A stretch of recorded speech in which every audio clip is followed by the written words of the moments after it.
ప్రముఖ నటి పూజా జవేరి గురించి ఇప్పుడు తెలుసుకుందాం. ఒక సాధారణ కొరియోగ్రాఫర్గా కెరీర్ మొదలుపెట్టి హీరోయిన్గా ఎదిగిన ఆమె ప్రయాణం చాలా ఆసక్తికరంగా ఉంటుంది. పూజా జవేరి గుజరాత్లోని వల్సాద్ అనే పట్టణానికి చెందినవారు. ఆమె ఒక సాంప్రదాయ గుజరాతీ కుటుంబంలో జన్మించారు. బాల్యం చిన్నప్పటి నుంచే ఆమెకు కళల పట్ల, ముఖ్యంగా నృత్యం పట్ల అమితమైన ఆసక్తి ఉండేది. విద్య తన ప్రాథమిక విద్యను గుజరాత్లో పూర్తి చేసి ఉన్నత చదువుల కోసం ముంబైకి చేరుకున్నారు. ముంబైలో ఉండటమే ఆమె సినీ కళలకు పునాది వేసింది. చాలా మందికి తెలియని విషయం ఏంటంటే పూజా జవేరి ఒక శిక్షణ పొందిన నృత్యకారిణి. సినిమాల్లో హీరోయిన్ కాకముందు ఆమె కొరియోగ్రాఫర్గా పనిచేశారు. ఆమె బాలీవుడ్లోని ప్రముఖ కొరియోగ్రాఫర్ల వద్ద అసిస్టెంట్గా పనిచేశారు. రియాలిటీ షోలలో బ్యాక్గ్రౌండ్ డాన్సర్గా కూడా కొన్నిసార్లు కనిపించారు.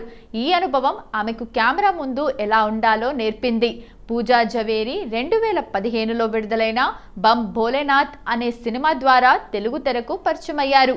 ఈ సినిమాలో నవదీప్ సరసన నటించారు. మొదటి సినిమాతోనే తన చురుకైన నటనతో, అందంతో తెలుగు ప్రేక్షకుల దృష్టిని ఆకర్షించారు.